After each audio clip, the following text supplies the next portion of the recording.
Welcome back, guys. So today we're going to remove the old lines. I'm gonna line it up and hopefully we can replace it. Now this is my first time doing a whole fuel system and brake line system, so it's not really much of a how-to. It's just, let's see how it comes out.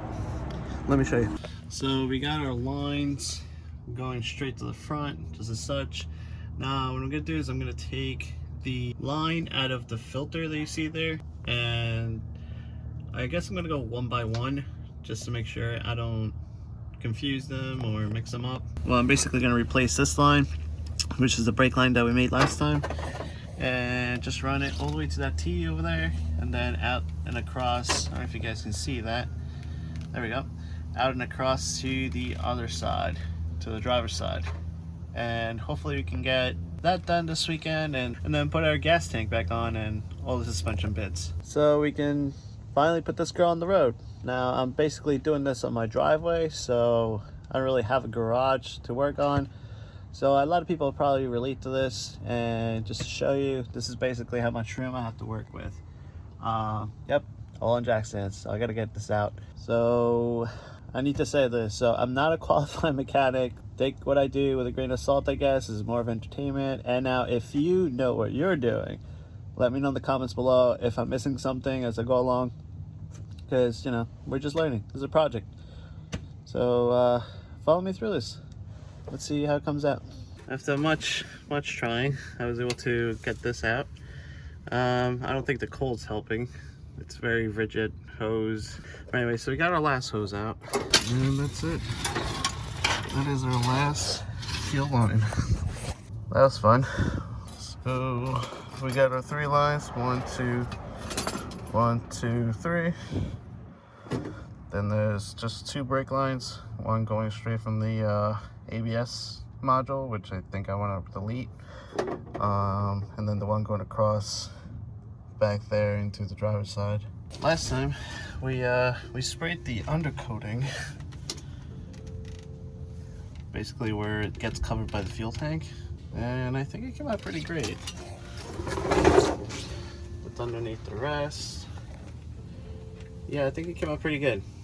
So you got pretty much rid of all the rust spots right up to here. Eventually we're gonna take care of the rust on the rest of the chassis, you know, any minor spots or whatever. But for now, I think we are okay to go and do our lines. All right, so now that I look like it came out of a coal mine, and we got the fuel lines out. So here's one last look. So it's really not that bad. I'm gonna have to reuse some of this stuff. I don't know if I can reuse this though. So I'm gonna have to look at something to use for this, which I guess is going from a hard line to an A line. Kind of looks like an A in fitting.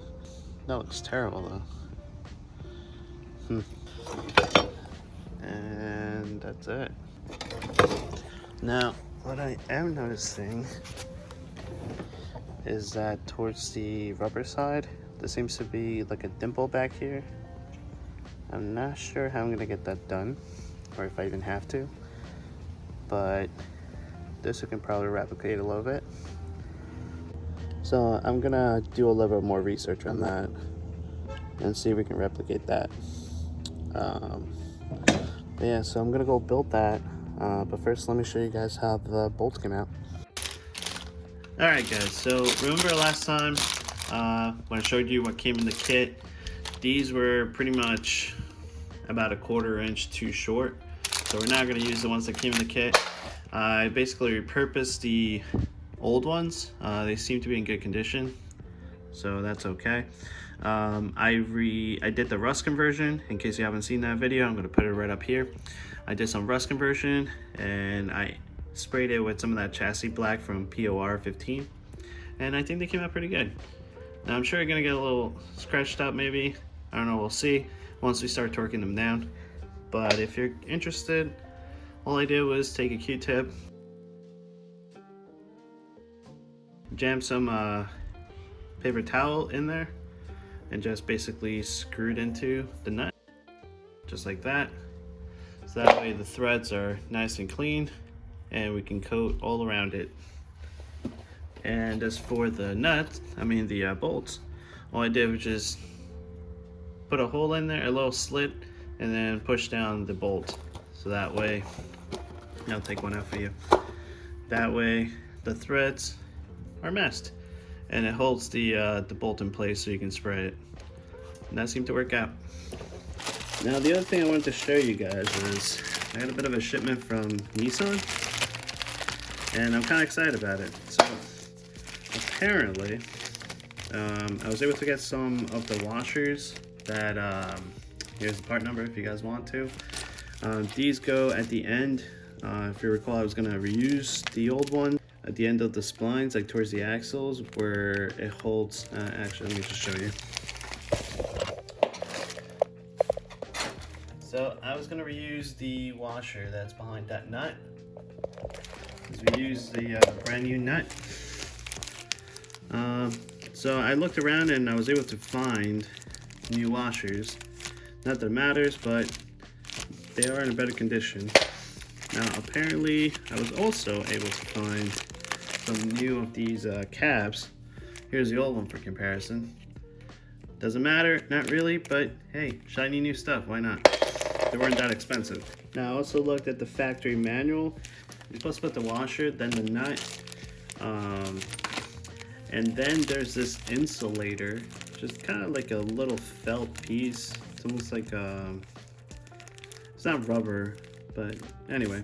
So you're supposed to put this insulator, and I don't know why it says oil seal rear, but that's where it goes. That's the part number if you guys are interested. And then you gotta put this adjusting cap, and then the cotter pin, which holds it into it like I explained last time. So yeah. All right, this is coming together. We're almost there. I just gotta make the new lines. I gotta do some research and figure out how to do that end so it ties in nicely with the rubber hose. I'm gonna look around and see if I need to replace any of the rubber hoses, because then might as well order those as well. I'm gonna clean the fuel tank, which is probably boring to watch, so I'll do it off camera. And I think we're done with the suspension, so that's sweet. Looks pretty nice. So yeah, I think next time we're gonna be able to put everything together. So yeah, if you guys stuck around to the end, I appreciate you. Thank you so much. Like, comment, subscribe, and stick around and let's see how this comes out. Once we put everything together, maybe we can finish this by the spring. Fingers crossed. I'll see you guys next time. Bye.